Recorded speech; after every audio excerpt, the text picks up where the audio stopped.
અને બજારની વાતમાં આપનું સ્વાગત છે. હું છું પ્રીતિ દલાલ અને આજે આપણી સાથે જોડાયા છે ડીઆર ચોકસી ફિનસર્વ પ્રાઇવેટ લિમિટેડના ડિરેક્ટર દેવેન ચોકસી. દેવેનભાઈ, ઘણું સ્વાગત છે.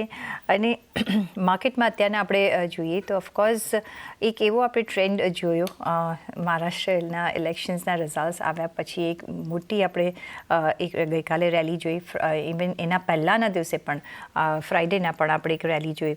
પણ અત્યારના આપણે જોઈ રહ્યા છીએ તો એક સબડ્યુડ આપણે આજે કારોબાર જોઈ રહ્યા છે. શું એક વન ઓફ ધ રેલી હતી કે અહીંયા તમને લાગે છે કે કરેક્શન હવે ફિનિશ થઈ ગયું છે ને આ રેગ્યુલર એક આપણે ઝોન જોઈ રહ્યા છે? શું માનીને આગળ ચાલવું જોઈએ? ગુડ આફ્ટરનૂન પ્રીતિ.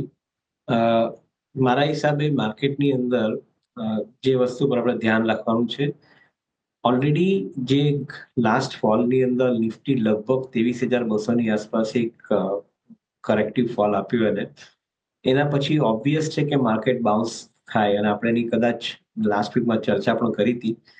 એ જે બાઉન્સ થાય માર્કેટ, તે bounce I think definite sustainable નહીં હોય. એનું કારણ છે કે એક વખત તમારું જે શાર્પ કરેક્શન આવ્યું in a fast forward manner, એ કરેક્શનને રિકવર કરવા માટે માર્કેટે બાઉન્સ થવું જ પડે. એની પાછળ કારણો કોઈ પણ હોઈ શકે. જે રીતે આ કેસની અંદર મહારાષ્ટ્રના ઇલેક્શનના result I think can be a reason.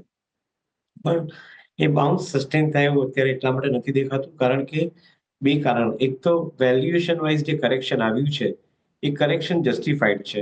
I think જ્યાં સુધી વેલ્યુએશન કરેક્ટેડ લેવલ પર નહીં પ્રિવેલ થાય ત્યાં સુધી ઇમિડિયેટ રેલી માર્કેટની અંદર ફરીથી એક્સપેક્ટ નહીં કરવી જોઈએ, એવું મારું માનવું છે.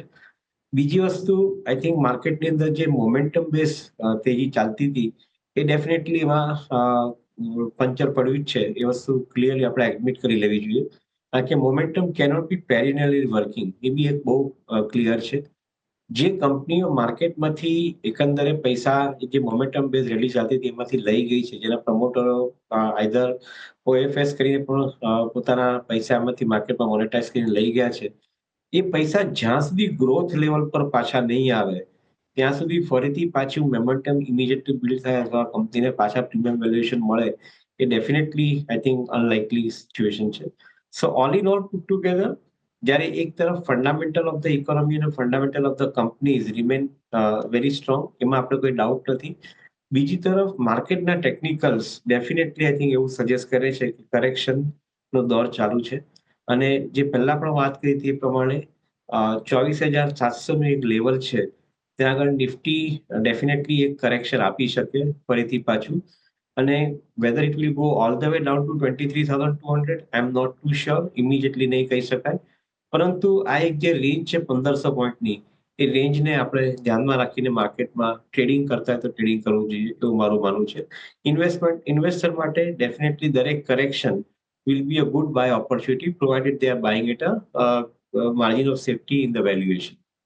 ઓકે, તો 23,200થી 24,700ની રેન્જમાં જે ટ્રેડર્સ જે ટ્રેડ લઈ શકે છે, લોંગ ટર્મ ઇન્વેસ્ટર્સ માટે ઓફકોર્સ બાય એન્ડ ડિપની રણનીતિ હજી પણ લાગુ જ પડે છે. પણ દેવેનભાઈ, તો તમે એમ કહેવા માગો છો કે જ્યાં સુધી પ્રાઇવેટ કેપેક્સ શરૂ નહીં થાય ત્યાં સુધી આપણે એક માર્કેટને કોઈ પણ લિફ્ટ કરવાનો આપણે સિચ્યુએશન નથી જોઈ રહ્યા, બિકોઝ પ્રાઇવેટ કેપેક્સની ઘણી જરૂરિયાત છે. હવે ગવર્મેન્ટ તો હવે પાછું શરૂ થઈ ગઈ છે ને જે રીતે ડિપ્લોય કરી રહ્યા છે. કઈ રીતના તમે જોશો, કયા એવા પરિબળો માર્કેટને ફરીથી એક વખત એમના પોઝિટિવ ટ્રેજેક્ટરી પર લઈ શકે છે? સો વેરી ઇમ્પોર્ટન્ટ પોઈન્ટ હિયર, કારણ કે કેપેક્સને માટે જે કંપનીઓ પૈસા બજારમાંથી ઉઘરાવીને ગઈ છે અથવા જે પ્રમોટરે માર્કેટની અંદર પોતાનો સ્ટેક વેચીને પૈસા મોનેટાઇઝ કર્યા છે, એ જ્યાં સુધી એકચ્યુઅલ કેપેસિટી ઇન્ક્રીઝ થવા માટે અથવા પ્રોજેક્ટને માટે નહીં પૂરેપૂરા ખર્ચાય અને એમાંથી એના પરિણામ આવવાના ચાલુ નહીં થાય ત્યાં સુધી એ કંપનીના જે પ્રીમિયમ વેલ્યુએશન માર્કેટ આપ્યા હતા, એ પ્રીમિયમ વેલ્યુએશન કરેક્ટ થવા જ જોઈએ, એ આપણે માનીને ચાલીએ છીએ. ઘણી કંપનીના કેસની અંદર projects will actually materialize in financial year 26-27, જેના વેલ્યુએશન આપણે ફાઇનાન્શિયલ યર 23-24માં આપ્યા અથવા 24-25માં આપ્યા, એ કરેક્ટ થઈ રહ્યા છે. પ્રોફિટનો ગ્રોથ લાવવા માટે મારા હિસાબે કંપનીઓએ મેજોરિટી જે કંપનીઓએ ગ્રોથ માટે પૈસા લીધા છે માર્કેટમાંથી, એ લોકોનો જેમ જેમ ગ્રોથ આવતો જશે તેમ તેમ એ લોકોના વેલ્યુએશન ફરીથી પાછા પ્રાઇસની સાથે એડજસ્ટ થવાના સ્ટાર્ટ થશે. એવું મારું માનવું છે. સો આ લિટલ ટેકનિકલ થશે લે ઇન્વેસ્ટર માટે સમજવાનું. પરંતુ ચોક્કસપણે લે ઇન્વેસ્ટર એક જ વસ્તુ ધ્યાનમાં રાખવી જોઈએ કે જો કંપનીઓના અર્નિંગની અંદર ગ્રોથ ઇમિડિયેટલી નહીં દેખાતો હોય, તો પ્રીમિયમ વેલ્યુએશન પર જે એમને કંપનીના શેરો લીધા છે, એ કદાચ ઇમિડિયેટલી તમને રિવોર્ડ નહીં આપે એવું માનીને ચાલવું જોઈએ. એક બીજી એંગલથી પણ આપણે જોઈ શકીએ, કારણ કે અત્યારના માર્કેટમાં લિક્વિડિટી દેવેનભાઈ એટલી બધી છે કે everybody wants to take advantage. જે બોરો કરી રહ્યું છે અને જે ઓફકોર્સ ડિપ્લોય કરી રહ્યું છે એ પણ પછી વેઇટિંગ પીરિયડ કેટલો થઈ જાય છે એ ઓફકોર્સ ડિપ્લોય કરનારને એ ત્યારે પછી ભારે પડતું હોય છે. પણ એક એમ માનીને ચાલી શકાય, બિકોઝ અત્યારના એટલા બધા આપણે ઇશ્યુઝ આવ્યા છે ને જે રીતના લિક્વિડિટી છે, બધાના સબસ્ક્રાઇબ થઈ જતા હોય છે, સારી રીતે લિસ્ટ થઈ જતા હોય છે કાઉન્ટર્સ, પણ જ્યાં સુધી એ ડિપ્લોય ફુલ્લી નહીં કરે, જ્યાં સુધી ડિમાન્ડ એમને નથી લાગતું કે પરત ફરી રહી છે, શું એ એક રીઝન છે કે એક આપણે ડિપ્લોયમેન્ટમાં એક થોડું સ્ટેગ્નેશન જોઈ રહ્યા છે ને ઇફ યસ, એ કયા સેક્ટર્સમાં તમને દેખાઈ રહી છે? No, deployment I think will happen in due course of time. જ્યારે માર્કેટમાંથી પ્રમોટર પૈસા લઈ જાય અથવા કંપની પૈસા લઈ જાય અને કેપેક્સની અંદર પૈસા ડિપ્લોય કરે, એ એક પ્રોસેસ છે, એને એક ટાઈમ લાગતો હોય છે. અને ડ્યુ કોર્સ ઓફ ટાઈમમાં એ ડેફિનેટલી એનો આઉટકમ આવતું જ હોય છે. કારણ કે સેબી નું જે આખું કંપનીના ઇશ્યુ ક્લિયર કરવા માટેનો જે આખો પ્રોસેસ છે, એમાં one of the condition is કે constantly the company has to report back to SEBI about કયા પૈસા લોકો જે લીધેલા હતા તે ડિપ્લોય થયા છે કે નથી થયા. એ રિપોર્ટિંગ મેકેનિઝમ સેબીની ઓલરેડી ઇન પ્લેસ છે. સો એનો આપણે ડાઉટ નથી રાખતા. એનો જે સમય જશે ઇમ્પ્લિમેન્ટ કરવા માટેનો, એ વસ્તુ ચોક્કસપણે આઈ થિંક ઇન્વેસ્ટરે સમજીને ચાલવી પડશે. ભલે પૈસા તમે યસ્ટરડે લઈ ગયા હો, પરંતુ એને જે પ્રોજેક્ટ બિલ્ડ કરીને ઇમ્પ્લિમેન્ટ કરવાના છે, એમાંથી નવી કેપેસિટી ઊભી થવાની છે અથવા ગ્રોથ આવવાનો છે, એને લાવવા માટેનો સમય જે આપવો પડે તો આપવો જ પડશે. એમાં કોઈ ચોઇસ નથી, એવું મારું માનવું છે. As regards I think the IPO ની અંદર જે સક્સેસ મળ્યો છે કંપનીઓને, એ સ્વાભાવિક છે. કારણ કે એક બાજુ પર લિક્વિડિટી વધારે છે ઇકોનોમીની અંદર, અને at the same time IPO નો જે પ્રોસેસ છે એમાં ફ્લોસ છે. આઈપીઓ નો જે પ્રોસેસ બુક બિલ્ડિંગ કરીને શેર અલોટ કરવાનો પ્રોસેસ છે, એ કદાચ 2 ડિકેડ જૂનો પ્રોસેસ છે અને એ હજુ સુધી ચેન્જ નથી થયો. મારા હિસાબે આઈપીઓ ના પ્રોસેસની અંદર ઓનલાઈન અલોટમેન્ટ સિસ્ટમ જ્યાં સુધી નહીં આવે, ત્યાં સુધી IPOs will be manipulated. I think it is a little strong statement, પરંતુ I think this is a reality. કારણ કે આજની તારીખમાં સેબીના રેકોર્ડ પણ એ બતાવે છે કે 75% આઈપીઓઝ ની અંદર ફ્લિપર્સ આવે છે. That means 75% of the investors they flip the IPO immediately after the allotment and they monetize their earnings. So from that point of view બી તમે જોવા જાઓ તો સેબીની જે અત્યારની તારીખમાં જે આઈપીઓની પ્રક્રિયા છે, એમાં બદલાવ લાવવો જોઈશે. જો એ લાવશો તો કદાચ ઇન્વેસ્ટરને થોડું પ્રોટેક્શન બેટર મળશે. I think that is what I would like to summarize. Absolutely. પણ coming back to the markets, તો હજી સપોઝ તમે કહેતા હોય કે કરેક્શન હજી મે બી આવી શકે છે, થોડું હોઈ શકે છે, તમને તો કઈ રીતના હવે તમે સ્ટ્રેટેજી કરશો નિવેશ કરવાની? બિકોઝ એક ફેડનું હવે આગળ જતાં શું વલણ આવશે એ પણ આપણે એક નજર રાખી રહ્યા છીએ. ગ્લોબલ જીઓ પોલિટિકલ સિચ્યુએશન પર આપણે નજર રાખી રહ્યા છીએ. અને આપણા અત્યારના જો કરન્ટલી આપણે જોઈએ તો ડોમેસ્ટિકલી બધા ઇવેન્ટ મે બી અનફોલ્ડ થઈ ચૂક્યા છે. શું કઈ રીતના આપણે હવે રણનીતિ રાખવાની રહેશે? શું હજી પણ આપણે થોડું વેઇટ કરીશું કે ધીરે ધીરે ટુકડે જ આપણે નિવેશ કરવાનું છે? વેલ્યુએશન વાઇઝ અત્યારના તમને કયા કમ્ફર્ટેબલ ઝોન્સ લાગે છે? Okay, so staggered buying is a better approach. એટલે એક સાથે નહીં બાય કરો, પણ આઈ થિંક ગ્રેજ્યુઅલી દરેક ફોલમાં બાય કરો ઇઝ અ બેટર એપ્રોચ, અનડાઉટેડલી. અને કદાચ આવનારા 12 મહિના માટે આ એપ્રોચ તમે એડોપ્ટ કરી શકો તો nothing like it. that every fall in selected company તમે તમારા પોર્ટફોલિયોમાં એવરેજ કરીને બાય કરતા જાઓ તો કદાચ એ તમારા માટે, ઇન્વેસ્ટર માટે આ રિલેટિવલી બેટર એપ્રોચ રહેશે, એવું મારું માનવું છે.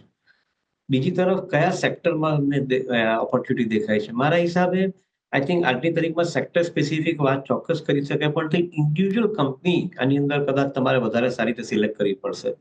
સપોઝ બેન્કિંગ અને ફાઇનાન્શિયલ સેક્ટર છે, તો કઈ બેંક અને એનબીએફસી કંપનીઓ છે અથવા બીજી ફાઇનાન્શિયલ ઇન્ટરમીડિયેરી કંપનીઓ છે કે જેની અંદર આગળ જતા ગ્રોથ સસ્ટેન થતો દેખાય છે, એને તમારે સિલેક્ટ કરવી પડશે. ઓબ્વિયસ છે કે હું અત્યારની તારીખમાં ટીવીની ચેનલ પર એ વસ્તુના નામ સાથે નથી બોલી શકતો because of the SEBI restriction. But moment we construct the portfolio for investor, અમે લોકો આ વસ્તુને ધ્યાનમાં રાખતા હોઈએ છીએ કે કઈ કંપનીની અંદર પ્રોફિટનો ગ્રોથ બીજા કરતા વધારે બેટર આવે કે સુરક્ષિત આવે અને એના વેલ્યુએશન્સ કઈ રીતે આઈ થિંક કરેક્ટેડ હોય તે માર્કેટમાં આપણે લઈ શકાય. એ પોઈન્ટ અમે લોકો ધ્યાનમાં રાખતા હોઈએ છીએ. So my reading says that I think many સેક્ટર્સની અંદર અમુક કંપનીઓ છે જેમાં ગ્રોથ મોટો દેખાય છે. ઇવન શાર્પ કરેક્શન આવ્યા છે મેન્યુફેક્ચરિંગ સેક્ટરમાં, તો સમ ઓફ ધ મેન્યુફેક્ચરિંગ સેક્ટરની કંપનીઓ પણ સ્ટ્રોંગ દેખાય છે જેના રિલેટેડ એફિલિએશન્સ રેલવે સાથે હોય અથવા ડિફેન્સ સાથે હોય અથવા એક્સપોર્ટ રિલેટેડ બિઝનેસ સાથે હોય તેવા કંપનીઓના પણ આઈ થિંક અમે લોકો બેટર પ્રોસ્પેક્ટ જોઈ રહ્યા છે. So I don't think that I think અહીંયા આગળ ઇકોનોમીની અંદર કોઈ જાતનું પ્રેફરન્સ આપણે વધારે આપી શકાય કોઈ સેક્ટરને. પણ એવું માનવું નહીં ચાલીએ કે આઈ થિંક દરેક એરિયાની અંદર જે સ્ટ્રોંગર કંપનીઓ છે એ લોકો માટે આવનારો સમય રિલેટિવલી બેટર રહેશે એવું માનીને ચાલીએ. સ્ટ્રોંગર કંપનીઓ પર એક ઓફકોર્સ રિલેટિવલી બેટર સમય આવી શકે છે. તો ઓન ધી અધર હેન્ડ જે નોટ સો સ્ટ્રોંગર કંપની છે, હવે આપણે જોઈ રહ્યા છીએ કે એમ લોકોના બિઝનેસ મોડલ્સ પણ કોઈ વખત આપણે ચેન્જ થતા જોઈ રહ્યા છીએ. ઘણા બધા આપણે જેવીઝ જોઈ રહ્યા છીએ, પાર્ટનરશિપ્સ જોઈ રહ્યા છીએ, મોડલ્સ ચેન્જ થઈ રહ્યા છે. Not so that big company પણ પ્રોમિસિંગ નેચર તમે કયા સેક્ટર્સમાં કે કયા એરિયાઝમાં જોઈ રહ્યા છો કે જ્યાં આપણે એક નજર રાખી શકીએ છીએ? વેલ આઈ ગેસ આઈ થિંક મેં પહેલા બી જે થોડોક પોઈન્ટ ઓફ વ્યૂ અહીંયા પુટઅપ કર્યો કે દરેક ક્ષેત્રની અંદર ગ્રોથ દેખાઈ રહ્યો છે, એમાં ડાઉટ નથી. પછી રેલવેઝ હોય, ડિફેન્સ હોય, ઓટોમોબાઈલ મેન્યુફેક્ચરિંગ હોય, ઓટોમોબાઈલ એન્સિલરી હોય, એફએમસીજી કંપની હોય, એફએમઈજી કંપની હોય, કોમોડિટી કંપની હોય, આઈ થિંક દરેક એરિયાની અંદર ગ્રોથ આપણે સર્ટનલી જોઈ રહ્યા છે. કદાચ કોઈ માત્રામાં ગ્રોથ ઉપર નીચે આવી શકે in a given period of time, પણ otherwise I think the growth is seen across this sectors. Even some of the quality pharma companies, ત્યાં આગળ બી growth, like we are seeing a reasonably good growth in their earnings. કારણ કે in the high cost economy era, એ લોકોએ પોતાના prices પણ વધાર્યા છે productsના, જે global economy ની અંદર absorb થઈ ચૂક્યા છે. So to an extent, we are likely to see better realization by the pharma companies on their product selling that they are doing. So I think we are very clear about it. મેં જે એક point સટલી કીધો એ પોઈન્ટને જરા એમ્ફેથેટિકલી કહું તો જે કંપનીઓની કેપેબિલિટી મોટી છે એ કંપનીઓની અંદર પ્રોફિટ પરફોર્મન્સ મોટો આવશે. એટલે the big is getting bigger, એ જે આપણે પહેલા પણ વાત કરી હતી એ જ વસ્તુને ફરીથી રીઇટરેટ કરું છું કે જે કંપનીઓમાં કેપેસિટી મોટી છે ડિલિવર કરવાની, એ કંપનીઓની અંદર પ્રોફિટનો ગ્રોથ બીજી કંપનીઓની કમ્પેરિઝનમાં મોટો આવશે. જે મિડ સાઇઝ અને સ્મોલ સાઇઝ કંપનીઓ છે કે જ્યાં આગળ કેપેબિલિટી એટલી સ્ટ્રોંગ નથી, એ લોકો માટે કદાચ તમારે ફિલ્ડિંગ ટાઈમ વધારે હશે, તમારે થોડો વખત માટે રાહ જોવી પડશે જ્યાં સુધી લોકોની કેપેબિલિટી નહીં બને ત્યાં સુધી. સો એ વસ્તુ પર ઇન્વેસ્ટરે ધ્યાન રાખતા રહેવું પડશે દરેક કંપનીના જ્યારે એ લોકો કોર્પોરેટ નેરેટિવમાં છે ત્યારે. દિલીપભાઈ, બે ત્રણ સેક્ટર્સ જે ડિસ્કસ કરવા હતા સ્પેશિયલી એ છે એક તો આઈટી. કઈ રીતના તમે અહીંયા જોઈ રહ્યા છો? હવે યુએસમાં things are getting in placed. કઈ રીતના તમે અહીંયા નિવેશ કરી રહ્યા છો? શું અત્યારના એક ઓપોર્ચ્યુનિટી છે? કારણ કે આપણે ઘણા વખતથી ઓફકોર્સ અહીંયા થોડું નિવેશની તો શરૂઆત કરી દીધી છે. Well, I guess I think US is probably coming on the track. જે ડેમોક્રેટ્સની જગ્યાએ રિપબ્લિકન ગવર્મેન્ટ પાવરમાં આવી રહ્યા છે, they are expected to be pro America policies. એટલે make in America kind of a program ત્યાં આગળ એ લોકો બહુ એક્ટિવલી પરસ્યુ કરે એવી બહુ સારી પોસિબિલિટી છે. જો એ સિચ્યુએશન આવતી હોય તો ઇન્ડિયાને કેવી રીતે એમાંથી બેનિફિટ થાય એ પણ આપણે સમજી લઈએ. Most of the times I think જ્યારે આપણે ચાઇના પ્લસ વનની સ્ટ્રેટેજીની જ્યારે વાત કરતા હતા ત્યારે એની અંદર આ એક કન્ક્લુઝન હતું કે America is definitely creating an alternative to China in form of India. અને કદાચ છેલ્લા 4 વર્ષની અંદર this particular situation has travel very strongly. So India is a beneficiary out of it. હવે એની અંદર જો કંપનીઓને આઈટીના સ્પેન્ડિંગ કરવા હોય which they are likely to do, એમાં એક બદલાવ આવી રહ્યો છે. જે અપ ટિલ નાઉ જે બેક ઓફિસ સોફ્ટવેર અથવા જે કોડિંગ સિસ્ટમ પ્રમાણે જે કંપનીઓ સોલ્યુશન પ્રોવાઈડ કરતી હતી, એની જગ્યાએ most of the use cases are likely to be in the area of computing, cloud computing and AI. So to a greater extent જે કંપનીઓ પોતાના મોડલ બિઝનેસને ચેન્જ કરી શકે છે તે લોકો માટે ટાઈમ સારો રહેશે. અમને લોકોને some other સ્ટડી કરતા એવું લાગે છે કે while the big companies like Infosys, TCS will take its own time to shift into the newer requirement of the model which is happening. The mid-tier companies like LTTS, LTIM, or for that matter, Tata Elxsi, Tata Technology, those kind of companies, or KPIT for that matter, those kind of companies will have relatively better ability to એ લોકોના જે customers છે એ લોકોને cater કરી શકે એના માટેની. So I think we would be slightly more inclined towards buying those mid-tier IT companies which are engaged in engineering R&D, જ્યાં આગળ એ લોકોના કસ્ટમર બેઝ ની સાથે એ લોકોને આવનારા 3 વર્ષનો રોડમેપ ક્લિયર દેખાય છે, પ્લસ એ લોકોનો growth comparatively the front line company કરતા comparatively better દેખાઈ રહ્યો છે. So we will be comfortable in that particular space from investment perspective.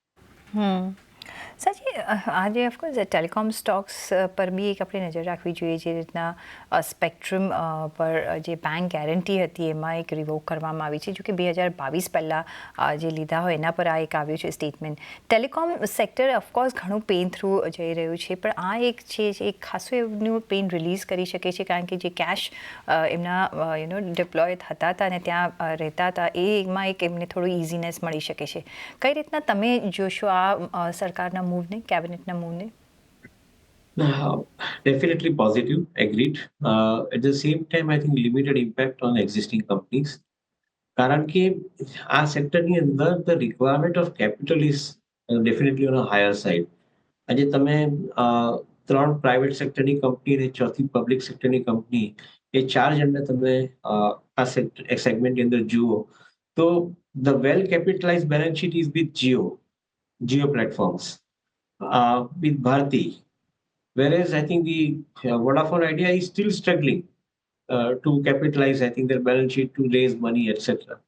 And BSNL, I think definitely cornering more customers, government funding chalu છે, project rollout થઈ રહ્યા છે, etc. They are definitely cornering more customers compared to other three. But I think still the profit is away from them. So to a greater extent, I would think that telecom space ની અંદર જે company પાસે complete ડિજિટલાઇઝેશનનું format છે એની પાસે કદાચ વધારે બિઝનેસની આપણે અપેક્ષા રાખી શકાય, આશા રાખી શકાય. અને ત્યાં આગળ કદાચ Jio platform will be distinctly different compared to other 3 companies in the portfolio, including the 2 private sector companies. So my preference will remain towards Jio platform in telecom. A, well capitalized. B, completely integrated model. On one side, the mobile, on other side, I think the connectivity with the fiber, and most importantly, home and enterprise connection for the data related services. Largely, the AI-based computing, which is now એની સાથે એ લોકો આ company જે આગળ વધારી રહ્યા છે, it is giving me more clarity કે from voice they have traveled significantly towards data and computing. So કદાચ જીઓ પ્લેટફોર્મની અંદર અત્યારે જે લગભગ 60,000 કરોડનો વર્ષનો ઇબીટાનો રન રેટ છે, એ કદાચ આવનારા 3 વર્ષ 4 વર્ષની અંદર તમને 20% રેટે કમ્પાઉન્ડ થતો દેખાશે એવું મારું માનવું છે. સર લગભગ 3 વર્ષમાં તમને size of the EBITDA could double from current levels. એ વસ્તુ આપણે માનીને ચાલી શકાય as far as Jio platform is concerned. Absolutely. Of course અહીંયા એક અપકમિંગ્સ આપણે સિનારીઓ જોઈ રહ્યા છે કે અને એના લીધે કઈ રીતના આપણે નિવેશ કરવું એ પણ એક થોડો આઈડિયા મળી શકે છે. ઓન દેટ નોટ, દેવેનભાઈ, ઘણો આભાર તમારો અમારી સાથે જોડાવા બદલ. એઝ યુઝ્યુઅલ તમારા વેલ્યુબલ વ્યૂઝ અમારી સાથે શેર કરવા બદલ. Thank you so much. મને પણ આપશો રજા. આપણે જોડાયેલા રહેજો CNBC બજાર સાથે. નમસ્કાર.